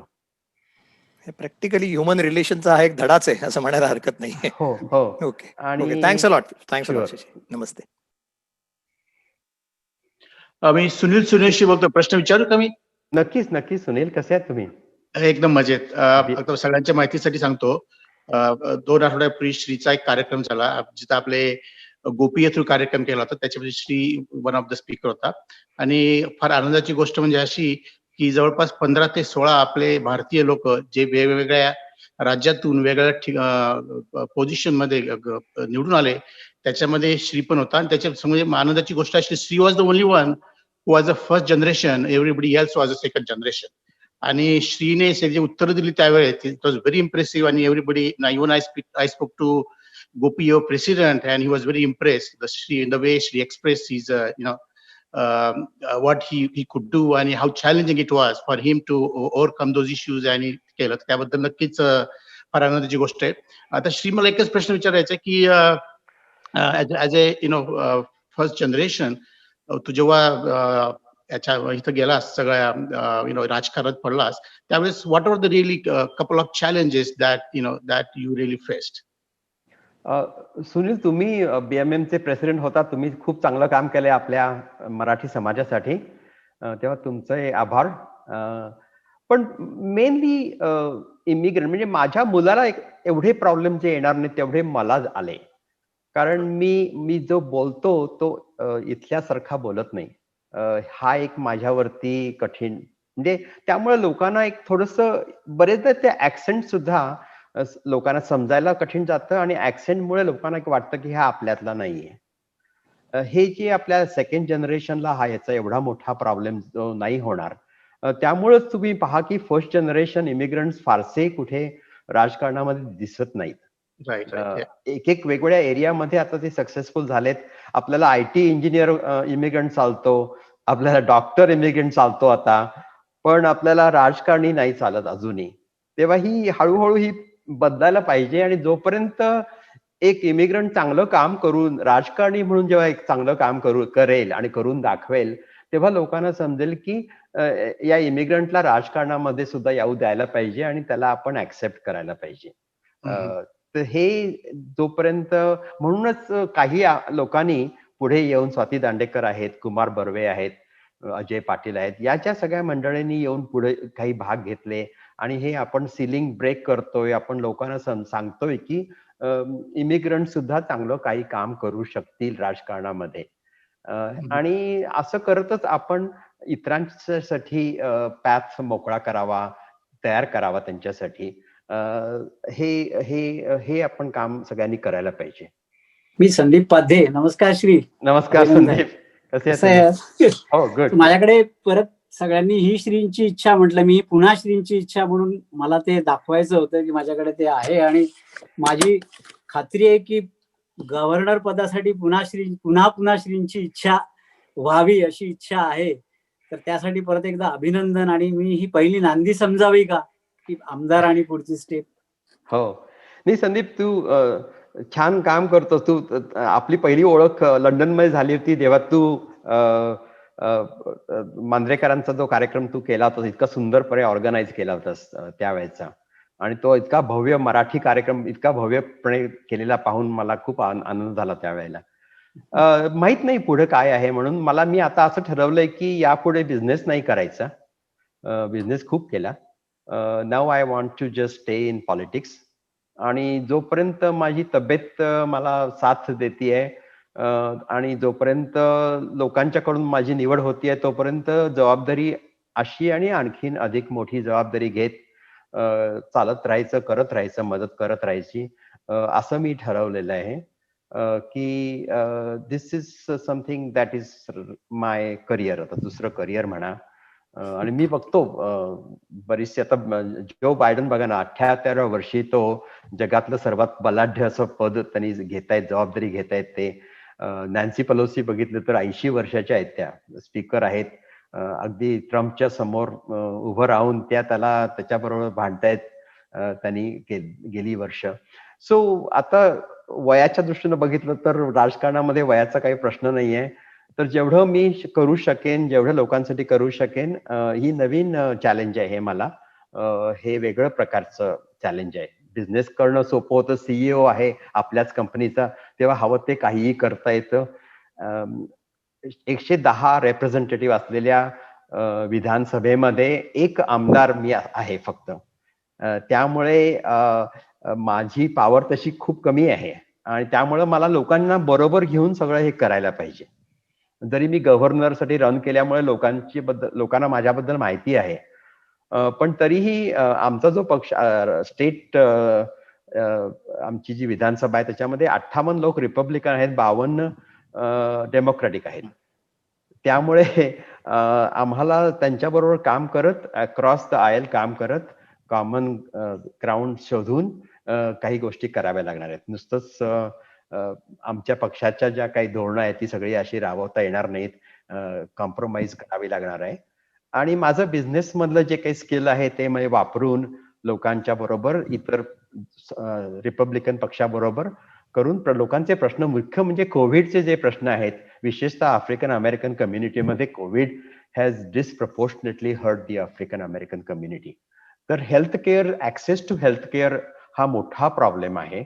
आणि दुसरं म्हणजे काय आहे की मी एंटरप्रेन्योर असल्यामुळे मला एंटरप्रेन्योरशिप इथं डिट्रॉइटमध्ये आणायची ती सुद्धा कशी की जी तरुण मुलं आहेत, यंग मुलं आहेत इथली आफ्रिकन अमेरिकन कम्युनिटी मधली मुलं आहेत, त्यांना मला शिकवायचं आहे की तुम्ही स्वावलंबी व्हा, फायनान्शियली इंडिपेंडेंट व्हा, स्वतःचे उद्योगधंदे सुरू करा. त्यासाठी तुम्हाला मी स्टेट कडून मायक्रो लोन्स आणेन, त्यासाठी तुम्हाला मी एक बिझनेस इन्क्युबेटर तुमच्यासाठी तयार करेन, जिथं तुम्ही तुमच्या आयडियाज आणा आणि त्या वाढवा आणि त्याच्यातून एक चांगला लहानसा बिझनेस सुरू करा स्वतःसाठी.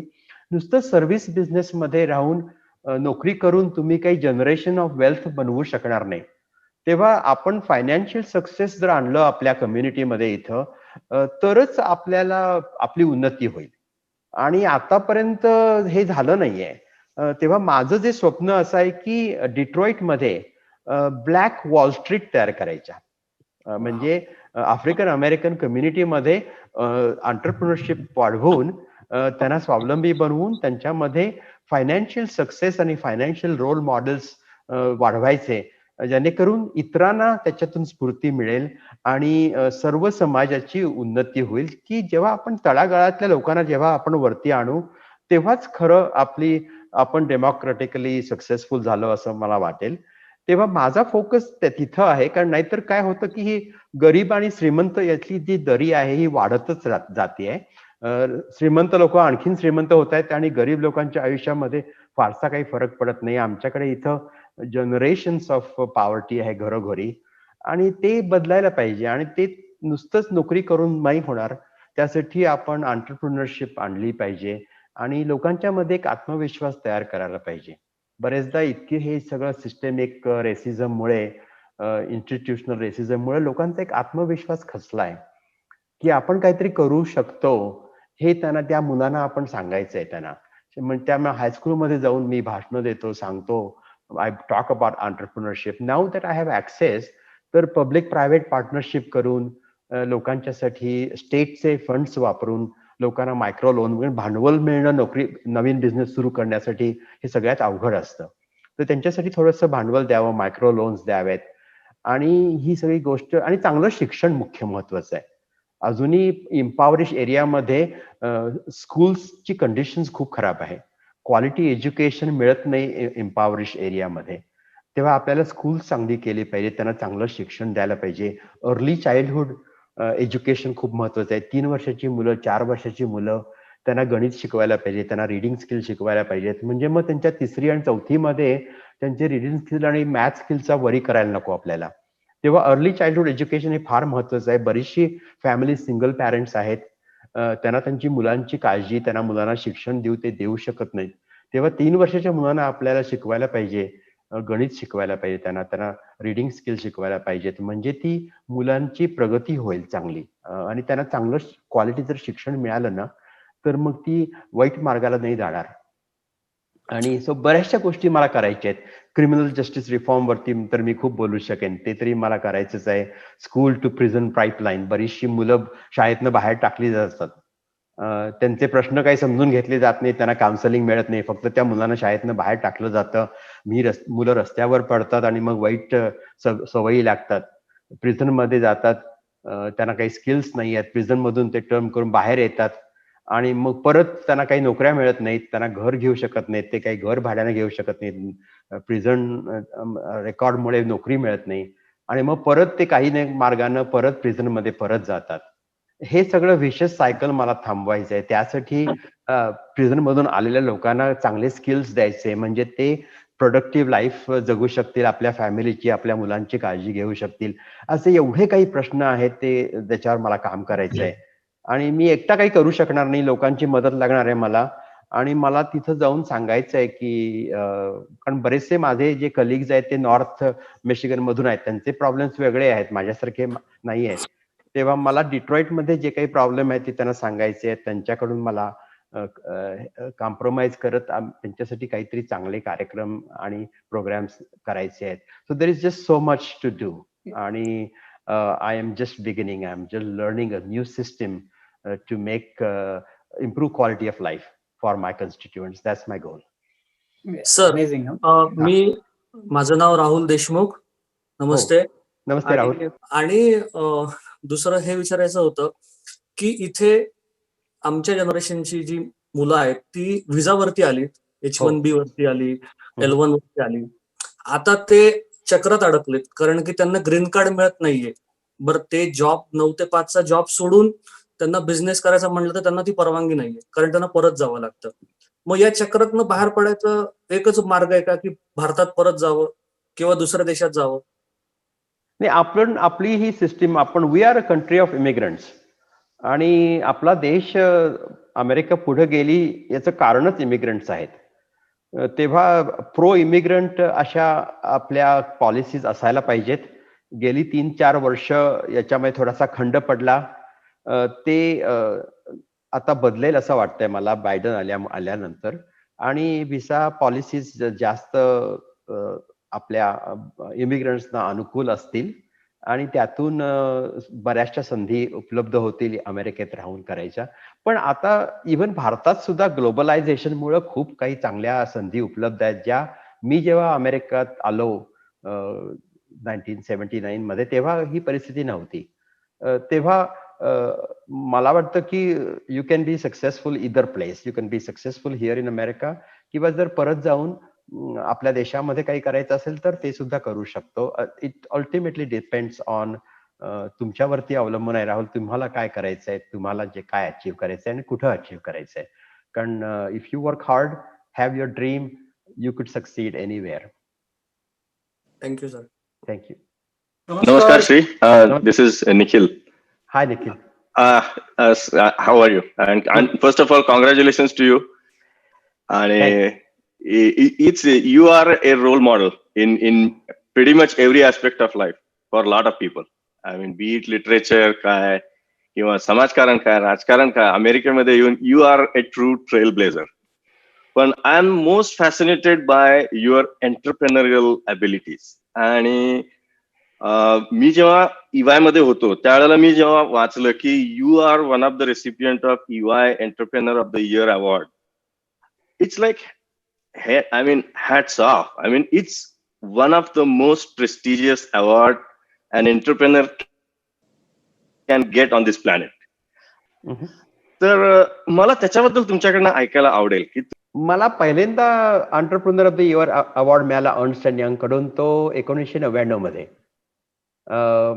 आणि बेसिकली ग्रोथ बघितली जाते तुमची, ग्रोथ कर्व, ग्रोथ प्रोजेक्टरी, आणि तुमच्या एरियामधल्या म्हणजे ते बरेचसे वेगवेगळे विभाग आहेत, तर तुमच्या एरियामधल्या ज्या कंपन्या आहेत त्यांचे सगळ्यांचे ग्रोथ रेट्स पाहून त्यांची कमिटी ते सगळं ठरवते. मग त्यातल्या काही लोकांना ते इंटरव्ह्यूसाठी बोलवतात आणि तुम्ही जर इंटरव्ह्यूमध्ये सक्सेसफुल झालात तर तुम्हाला तो entrepreneur of the year award मिळतो. मग ते दुसरा अवॉर्ड मला मिळाला तो 2007 साली, आणि त्यानंतर लगेचच रिसेशन आलं आणि 2010 मध्ये माझी सगळी मालमत्ता कंपनी सगळी बँकेनं कब्जा केली रिसिव्हरशिप टाकून. त्यावेळेला मी बँकेतून जाताना बँकेनं मला एक बॉक्स दिला की तुमच्या काही पर्सनल गोष्टी असतील तर त्या घेऊन जावा म्हणून, आणि त्याच्यामध्ये मी त्या बॉक्समध्ये मुलांचे फोटो वगैरे माझ्या डेस्कवरून टाकले. आणि बाहेर येताना मला दिसलं की एक माझी ती entrepreneur of the year award जो होता त्या लॉबीमध्ये माझ्या छान अगदी लाईट असलेल्या शोकेसमध्ये होता. त्यांना मी विचारलं आणि त्यांनी मला तो घेऊन जायला परवानगी दिली. आणि तो जेव्हा मी माझ्या बॉक्समध्ये ठेवत होतो तेव्हा म्हटलं की मी I am going to win another one of this someday. Wonderful. हा, आणि मग मी अॅन आर्बर मध्ये आलो. अशीच एक पडलेली कंपनी जी रिसेशन मध्ये बंद झालेली लॅब होती ती सुरू घेतली मी, आणि ती सुरू करून मी माझा बिझनेस वाढवला आणि 2016 मध्ये तो बिझनेस खूप मोठा झाला. आणि त्यावेळेला 2016 मध्ये मला अर्न्स्ट अँड यंगनं पुन्हा एकदा entrepreneur of the year award दिला मिशिगनच्या एरियासाठी. वंडरफुल. आणि तेव्हा मला वाटलं, तो अवॉर्ड जेव्हा मला मिळाला तेव्हा मला वाटलं की आपण आपल्या फॅमिलीसाठी इतकं काही केलंय, पण आपण इतरांच्यासाठी काय करतोय. ग्रेट. आणि लगेचच मी ठरवलं की ही कंपनी आपण विकून टाकायची, सोडून द्यायची, आणि आता आपण बिझनेस नाही करायचा, आपण आता लोकांसाठी काहीतरी करायचं. मंडळी, थँक्यू सो मच. रंगी आहे आणि म्हणजे किती ऐकू तेवढं कमीच आहे, पण थोडस वेळेचं आपल्याला पुन्हा बंधन आहे. तर मला असं वाटतं आपण अजून 2 प्रश्न घेऊया, आणि कारण खूप वेळ घेतला आपण ठाणेदारांचा, आणि उद्या ओथ सेरेमनी आहे, तर आय थिंक थोडंसं आवडतं घेऊया आपण. पण खूप गौरी चाललंय. गौरी मी अंजली बोलतेय. आमच्या गाववाल्याचं कौतुक मला करू दे. एक सेकंद, एक मिनिट. अंजली नमस्कार. नमस्कार श्री. आणि तुमचा म्हणजे तुमच्या दोघांचा आम्हाला इतका प्रचंड अभिमान आहे आणि कायम तुम्ही सातत्यानं कम्युनिटीमध्ये सगळ्यांबरोबर म्हणजे इतकं खेळीमळीनं आणि आपुलकीनं मदतीचा हात प्रत्येकाला ज्याला गरज आहे ते. आणि now you are like move to Detroit. जरा थोडे आमच्या पासून एक 40 मैल लांब गेलेला, पण फंटॅस्टिक अचिव्हमेंट्स. म्हणजे मी आता जस्ट थोडं सांगते की खूप आता मी प्रॉमिस्ड लँड वाजत होते आणि बराक ओबामांची पण तीच जर्नी होती बरं का. स्टेट सेनेटर पासन US senate and then within a year he became a president. So it's not too long of a journey. त्यामुळे आमच्या सगळ्यांच्या डेट्रॉइट मंडळातर्फे, एन आर्बर मंडळातर्फे I am representing both of them today over here. तुम्हाला हार्दिक शुभेच्छा आणि असंच सुंदर सुंदर काम तुमच्या हातून होत राहो. आम्हाला तुमचा अभिमान आहे. Thank you. Thank you Anjali. Thank you. I remember the BMM convention convenor म्हणून तू ग्रँड रॅपिडचं इतकं सुंदर कन्व्हेन्शन केलंस. या थँक्यू. Great work. गौरी मी बोलू? हो. हॅलो श्री, मी मंजुषा नाईक फ्लोरिडाहून बोलतीये. हो मंजुषा. बऱ्याच BMM मध्ये भेटलो आहोत. तुमचा आजपर्यंतचा प्रवास अतिशय इन्स्पायरिंग आहे आणि या तुमच्या प्रवासात तुम्ही काही काळ फ्लोरिडा रहिवासी पण होता. हो. तर याचा आम्हाला खूप आनंद आहे. मी माझ्या वतीने आणि आमच्या महाराष्ट्र मंडळ ऑफ साऊथ फ्लोरिडाच्या वतीने तुमचं हार्दिक अभिनंदन करते आणि all the best for your future journey. Thank you. Thank you. Thank you. Thank you.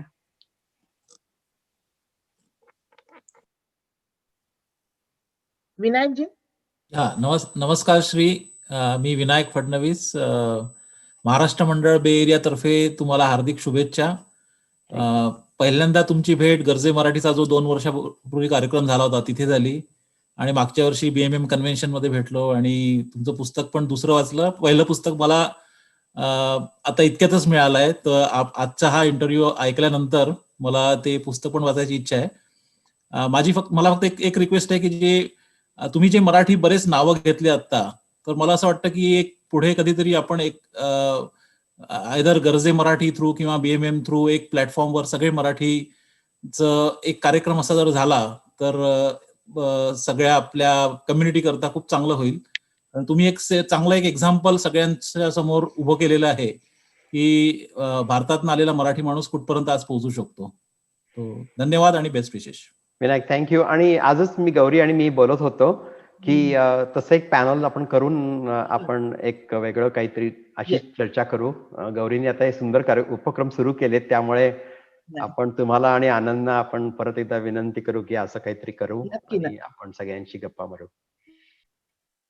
Gautam बोलणार आहेस का? हो, माझा प्रश्न शेवटी विचारायचा म्हणून मी थांबलो होतो. प्रश्न नाहीच आहे, म्हणजे असं आहे, गंमत आहे की सगळे लोक म्हणतायत, आम्ही वाचलंय की तुमचं सगळं आयुष्य सिनेमॅटिक आहे, सिनेमात शोभेल असं आहे. तर खरंच सिनेमात काढावा असं काय आलं तर का विचार? आता गौतम, तुम्ही इतके चांगले डिरेक्टर आहात की चांगली चांगली नाटकं तुम्ही आमच्याकडे आणली, तर तुम्हीच काहीतरी विचार करा याचा. कारण नेहमी काहीतरी बदलत राहतं, त्यामुळे वाटतं कधी आता नको परत कधी असं वाटतं. अजून काहीतरी नाट्य होणार आहे, थांबूया जरा असं वाटतं. हा नाही, 2008 मध्ये संजय सुरकर त्यावेळेला आले होते माझ्याकडे आणि त्यांनी एक गोष्ट लिहून, म्हणजे एक स्क्रिप्ट लिहून आणली होती सिनेमाची, आणि ती आपली स्टँडर्ड आपली रॅग्स टू रिचेस स्टोरी होती. आणि मी त्यांना काय म्हटलं, ती स्टोरी वाचली आणि मग मी त्यांना म्हटलं की काही असं काही खास नाही वाटलं बुवा, नेहमी इतरांसारखीच रॅग्स टू रिचेस स्टोरी आहे. तर मी असं म्हटलं त्यावेळेला की जर समजा या माणसाचं जर बिझनेस सगळा बुडला त्याला काहीतरी कारणानं आणि त्यांना काहीतरी आणखीन काही प्रॉब्लेम्स आले, तर त्याच्यात काहीतरी ही स्टोरी जरा जास्त इंटरेस्टिंग होऊ शकेल, नाहीतरी काहीच वाटत नाहीये असं मी त्यांना 2008 मध्ये म्हटलं. दुर्दैवानं ते नंतर नाही राहिले संजय सुरकर, आणि किरण यज्ञोपवीत पण आले होते, त्यांनी ही स्टोरी लिहिली होती ऍक्च्युली. आणि हे मी असं विचार करत होतो की काहीतरी ह्याच्यामध्ये कलाटणी पाहिजे, या काही मजा नाही येत आहे. आणि त्यानंतर तोंडात साखरपुडं काही म्हणता येणार नाही, पण लगेच रिसेशन आलं आणि तो सगळा बिझनेस कोलमडला. आणि सो अजूनही हे कथानक चालूच आहे, त्यामुळे यात नेमकं कधी थांबायचं हे बघायला लागेल. म्हणजे सिनेमा न काढता सिरियल काढावी. सतत चालू राहील अशी. हो, मी तुमच्यावर सोपवतो ते. नमस्कार श्री. नमस्कार. कसे आहात तुम्ही? नमस्कार. आपली ओळख ब्लुमिंग्टनची नाटकं आम्ही जेव्हा सेंट लुईस करायचो तेव्हापासूनची आहे. आणि तुमचा हा प्रवास अगदी तुमच्याशी बोलणं नाही झालं तरी आम्ही फार क्लोजली फॉलो केलाय आणि तुमचं खूप खूप मनापासून अभिनंदन. नाटकं आठवतात आहे की 20 जानेवारी पर्यंत काय काय बघायला लागणार आहे. हो, बघा ना. पण बदल होतोय, चांगले दिवस येत आहेत. कोविडचं वॅक्सिनही येत आहे, बायडनही येत आहे, त्यामुळे मला वाटतं की 2021 will be a better year. आणि तुमच्या तिसऱ्या पुस्तकाची वाट बघतोय. नक्कीच.